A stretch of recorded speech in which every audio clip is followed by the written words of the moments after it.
Bonjour à tous, j'espère que vous avez bien dormi, bien réveillé. Il est 7h02 et avec beaucoup de plaisir, nous allons aborder notre volet santé de cette émission. Rappelons que nous avons deux invités au cours de ce temps d'antenne et merci en tout cas de votre fidélité. À Matin Bonheur, c'est le docteur Djibril Cherif qui nous accompagne. L'homme est médecin épidémiologiste à l'Institut national d'hygiène, de l'hygiène publique. Et avec lui, nous allons donc aborder le sujet de la méningite. Pour rappel, nous avons connu ici une petite épidémie vite maîtrisée, Dieu merci, par les services du ministère de la Santé. Nous saluons donc la prompte réaction de ces services-là. C'était dans la zone de Bouna, exactement.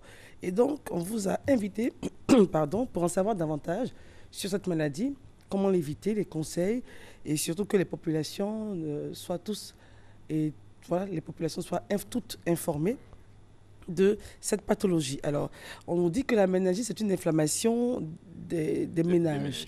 Alors, les méninges, comment bien les comprendre? Bon, en fait, les méninges, c'est les enveloppes qui entourent le cerveau et la moelle épinière. Voilà. Donc, c'est cette structure-là qui, à un moment donné, par le fait d'agents pathogènes, est agressée et rentre en inflammation. Donc, c'est ce qui donne la méningite. Alors, quand vous dites agressé, il y a des voies de transmission, donc? Oui. La méningite se contracte essentiellement par voie aérienne. Voilà.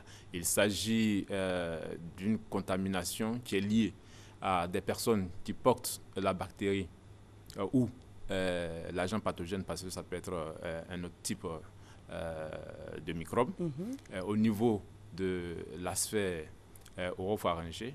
Et lorsque ces personnes-là toussent, éternuent ou parlent à proximité, voilà, elles peuvent vous transmettre les germes qu'elles portent à travers les gouttelettes de salive. Également, il y a que ces personnes-là crachent dans la poussière. Et lorsque il y a le vent ou qu'il y a la circulation des véhicules qui entraîne l'élévation de poussière, donc le microbe qui est contenu dans ces poussières-là, lorsque vous l'inhalez, vous pouvez vous contaminer. Mais il faut dire qu'il y a un facteur qui favorise cette transmission-là, c'est l'harmattan. Donc l'air sec au cours de l'harmattan fragilise les voies aériennes et les personnes qui sont ainsi fragilisées au niveau des voies aériennes, lorsque elles rentrent en contact avec ce microbe-là, se contaminent beaucoup plus facilement. Et vous parlez tout à l'heure des personnes qui porteraient la maladie sans le savoir. Oui. Et quand ces personnes-là parlent ou elles éternuent, mais comment est-ce qu'elles peuvent porter la maladie sans le savoir? Le virus est là, il ne réagit pas jusqu'à ce qu'on découvre, c'est ça? Oui. En fait, toutes les affections n'entraînent pas forcément la maladie. Voilà. Et ces personnes-là sont dites porteurs asymptomatiques. En fait, elles portent le germe sans toutefois développer la maladie, mais sont capables de transmettre la maladie. Voilà, c'est quand même bizarre. Elles le portent sans le développer, mais elles le transmettent. Oui. D'accord. Alors, au niveau donc des voies de transmission, c'est pratiquement ce que vous avez dit. L'harmattan favoriserait, et puis ces personnes-là qui seraient des porteurs asymptomatiques. Et lorsque la maladie, le virus est transmis, comment est-ce qu'il se développe dans le corps de celui qui l'a contaminé? Voilà. En fait, les agents sont divers. Voilà. Ils peuvent être d'origine virale, d'origine bactérienne ou d'autres causes. D'autres causes? Ouais, d'autres causes. Vous déterminez encore par la médecine? Non, ces causes sont connues. Okay. Mais quand on les classifie, cette troisième partie-là est dite d'autres causes. Okay. Ça peut être des allergies, ça peut être des causes médicamenteuses, ça peut être des maladies dites systémiques qui entraîneraient cela. Mais ce qui nous concerne ici particulièrement, nous parlons des causes bactériennes, voilà, qui sont susceptibles d'entraîner des épidémies.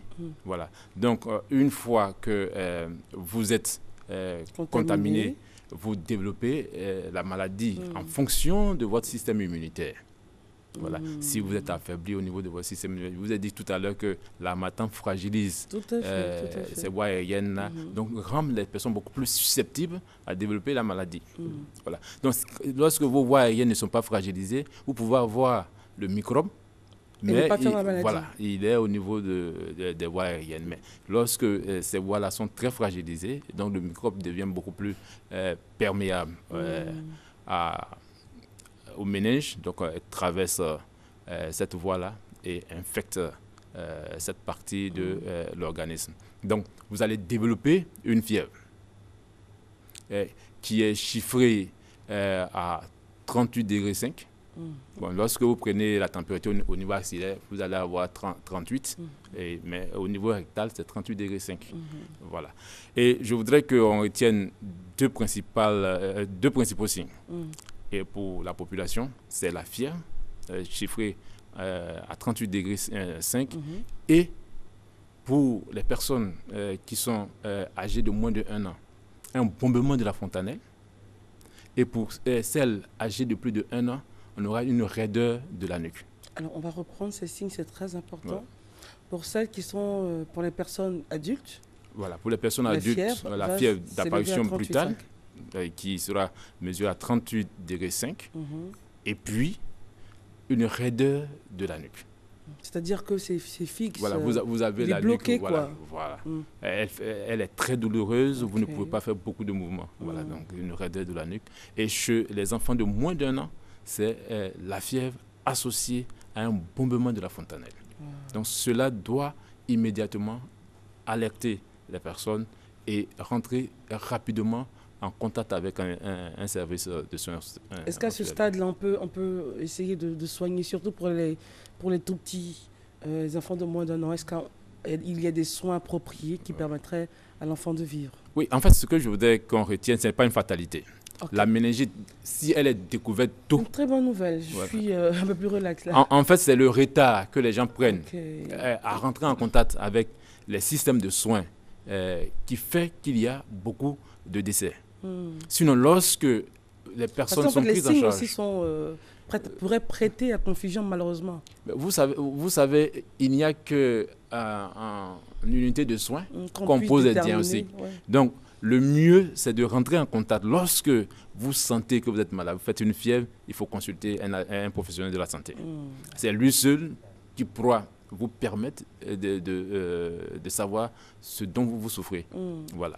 Donc, lorsque ces personnes sont rapidement prises en charge, elles guérissent. Mais lorsque vous restez à la maison, que les signes s'aggravent, il y a beaucoup de complications, dont la majeure, je dirais, c'est la mort.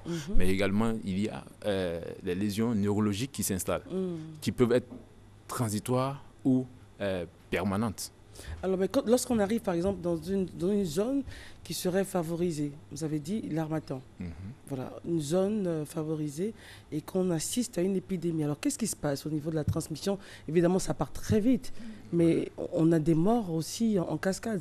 C'est parce que les personnes ne se signalent pas tôt au service de santé qu'il y a souvent ces razzias de la mort, là. Ce que nous constatons le plus souvent, comme je l'ai dit, c'est parce que ces personnes ne rentrent pas rapidement en contact avec les services de soins hospitaliers. Sinon, lorsqu'il y a une prise en charge qui est faite rapidement, voilà, on peut éviter les épidémies. Non seulement on peut éviter les épidémies, mais également on peut éviter les morts. D'accord. Alors, avec votre permission, docteur Chérif, on va regarder cet élément en 3D sur notre sujet du jour. Le céphale est entouré et protégé par les os du crâne, les méninges crâniennes et le liquide cérébrospinal. La méningite est une infection des méninges, la membrane entourant le cerveau et la moelle épinière. L'environnement sombre chaud des méninges est un terrain de croissance privilégié pour un certain nombre de bactéries et de virus. Il existe de nombreux types de méningite. Une méningite peut être provoquée par des champignons, une irritation chimique ou des allergies médicamenteuses, ainsi que par des tumeurs. Une méningite provoquée par des infections virales se guérit habituellement sans traitement. Toutefois, une infection bactérienne des méninges est une maladie extrêmement grave qui peut entraîner la mort et des lésions du cerveau, même si elle est traitée de manière appropriée. Une forme de méningite bactérienne implique les bactéries qui existent naturellement dans les voies respiratoires supérieures de certaines personnes. La méningite survient lorsque ces bactéries quittent les voies respiratoires et s'acheminent par la circulation sanguine jusqu'au méninge. Les symptômes courants d'une méningite bactérienne comprennent des vomissements et une fièvre élevée. Les symptômes les plus classiques d'une méningite sont une céphalée grave, une raideur de la nuque, une modification de l'état mental et une sensibilité à la lumière. Les bactéries à l'origine d'une méningite sont capables de se multiplier pendant qu'elles sont dans la circulation sanguine. Il s'ensuit un empoisonnement du sang, dénommé septicémie, pouvant entraîner l'apparition d'une éruption violacée sur le corps. La méningite bactérienne ainsi que la septicémie sont considérées comme des urgences médicales et nécessitent une attention médicale immédiate. Il est d'ailleurs d'usage de vacciner les enfants afin de prévenir certains types de méningite. Le facteur de risque est particulièrement élevé chez les étudiants universitaires logés en dortoir, qui doivent par conséquent consulter leur médecin à ce sujet. Et c'est sur cette suite-là que je voudrais qu'on réagisse, si vous venez à peine de nous prendre en marche. Bonjour, nous sommes avec le docteur Chérif Djibril, il est médecin épidémiologiste à l'Institut national de l'hygiène publique. Nous parlons de la méningite. Et dans la chute de son commentaire, la dame a dit que les étudiants sont logés en cité universitaire, seraient plus favorisés. Pourquoi ? Bon, en fait, je ne dirais pas seulement les étudiants. Je dirais toutes les personnes qui ont une certaine promiscuité de vie. Il s'agit non seulement des étudiants, mais des élèves, des écoliers, et qui sont dans une même classe, qui jouent ensemble, mais également des personnes en situation de précarité, telles que dans les camps de réfugiés, dans les lieux où il y a un rassemblement de personnes sur de très petits périmètres. Cela favorise la chose qu'on appelle la survenue de cette affection-là lorsque la bactérie existe dans le milieu. Voilà. Quelqu'un qui est porteur, qui ne sait pas, qui parle à proximité. Voilà. D'accord. Alors, revenons sur les traitements. Vous avez dit, à notre grande joie, que la méningite n'est pas une fatalité, n'est-ce pas? Voilà. Alors, insistons un peu sur le type de traitement lorsque on se rend plutôt dans un service de santé pour la prise en charge. Donc, comme je l'ai dit d'entrée, pour ce qui nous concerne et qui fait l'intérêt de nos actions, c'est la méningite bactérienne. Parce que, comme l'élément l'a dit tantôt, c'est la méningite qui est la plus grave. Et il y a dans cette méningite-là un germe que nous suivons de façon très particulière, qui est le Neisseria meningitidis, qui est également appelé méningocoque, qui lui est appelé également, qui donne ce qu'on appelle la méningite épidémique. Voilà. Et donc, pour cette méningite-là, c'est une antibiothérapie qui est instituée. Très rapidement, lorsque elle est diagnostiquée, on met en place une antibiothérapie. C'est-à-dire une antibiothérapie? C'est le traitement à base d'antibiotiques. Ensuite, en fonction l'individu reste à l'hôpital? Oui, c'est sous contrôle hospitalier. Et maintenant, en fonction des autres signes que le malade pourrait présenter, il y a d'autres traitements de confort qu'on institue. D'accord. Alors, conseil à la population? Bon, les conseils à la population, je dirais qu'elles sont de deux ordres. Il y a d'abord les mesures d'hygiène. Voilà. J'ai pris soin de répertorier quelques mesures sur lesquelles je voudrais insister. C'est d'abord se laver les mains fréquemment avec de l'eau et du savon. On ne le dira jamais assez. Parce que bien souvent, les personnes... je suis peut-être porteur de la bactérie. Et quand je veux éternuer, au lieu d'utiliser un mouchoir, j'éternue ou je tousse dans la main. Et après, je salue quelqu'un. Quand je suis rentré, je vous salue. Vous avez un tic, celui de porter souvent le doigt au nez. Donc, si la charge bactérienne est grande, chaque fois que vous porterez le doigt à votre nez, vous respirez ce que je vous ai transmis. Donc, vous vous contaminez. Donc, se laver les mains soigneusement et fréquemment à l'eau et au savon. Et également, ne pas partager les mêmes verres et gobelets. Chacun doit avoir son verre et son gobelet. Voilà. Vous savez qu'il y a dans certaines localités du pays où les gens ont une habitude de consommation de la boisson. Même Et quand c'est le même verre ils qui sont dit, circule. ouais, c'est le même verre qui circule. Et souvent pour demander des nouvelles aussi. Hein. Voilà. Ouais. Donc, ça, ce sont des facteurs qui sont susceptibles de vous transmettre la maladie. Ne pas utiliser les mêmes brosses à dents, Ouais, ça. la même cigarette, le même fard à lèvres. Voilà. Également, dans les lieux publics, Le même fard à lèvres, le même rouge à lèvres. Voilà. Ne pas utiliser le même rouge à lèvres. Ok. Dans les lieux publics comme à l'école, on vient de voir dans l'élément, il faut laver les surfaces communes au moins une fois par jour. Avec C'est-à-dire une les solution, salles d'eau et tout voilà, ça. au moins une fois par jour avec une solution javelisée. Donc, comme je l'ai dit tantôt, il faut prendre l'habitude de tousser ou d'éternuer dans un mouchoir et puis le jeter dans un lieu approprié. Également, il y a des conseils qui sont relatifs au mode de vie. C'est adopter un mode de vie sain afin de ne pas affaiblir notre système immunitaire. Dans ce cadre-ci de la méningite, pouvez-vous détailler le sein? Il y a beaucoup de comportements que nous avons. Voilà, ça serait fastidieux de revenir sur un certain nombre plus sensible. Mais c'est important d'insister. Pour déjà, vous voyez des personnes qui ont peu de repos, qui dorment peu, qui n'ont pas une nourriture qui est assez saine, équilibrée. Donc, déjà, ces personnes-là se mettent en situation de fragilité. Son système immunitaire est fragile. Donc, le système immunitaire est fragilisé. Il y a des comportements que nous avons qui également fragilisent notre système immunitaire. Donc, lorsque ces personnes-là se trouvent confrontées, non pas seulement à Chocampel, à la méningite, mais à toute autre agression microbienne, elles font davantage, beaucoup plus rapidement et gravement la maladie que ceux qui ont un système immunitaire renforcé. Également, il faut traiter les infections des voies respiratoires et les otites des jeunes enfants dès qu'elles se présentent. Voilà. Donc, c'est ces conseils-là que je pourrais donner à la population. Et puis surtout, devant une fièvre, il faut consulter rapidement un professionnel de santé.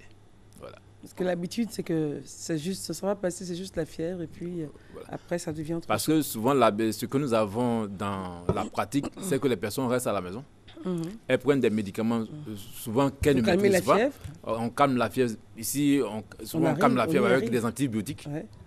Voilà, certaines fois, on calme la fièvre avec des antibiotiques. Donc, lorsque ces personnes arrivent à l'hôpital, souvent, cette habitude-là rend le diagnostic compliqué. Voilà. D'accord. Merci beaucoup, docteur. Merci. C'est avec beaucoup de plaisir que nous avons eu à prendre langue avec vous sur ce sujet très important. Vous êtes médecin épidémiologiste à l'Institut national de l'hygiène publique et nous parlions de la méningite. Pouvons-nous avoir un contact de l'Institut ou un point qui permettra aux populations d'ici comme d'ailleurs d'appeler, d'avoir d'autres informations? Bon, au niveau de notre point d'entrée, au niveau de l'Institut, je donnerai un seul numéro parce que je n'ai pas le cellulaire en tête. C'est le 21 25 35 10. 21 25 35 10. D'accord. Merci beaucoup. Merci. Excellente journée de jeudi à vous. À vous demain. Alors, restez en notre compagnie. Nous allons juste après recevoir Madame Malan Christelle. Avec elle, nous parlerons de la personnalité de l'enfant. Mais avant, Judith, c'est à toi.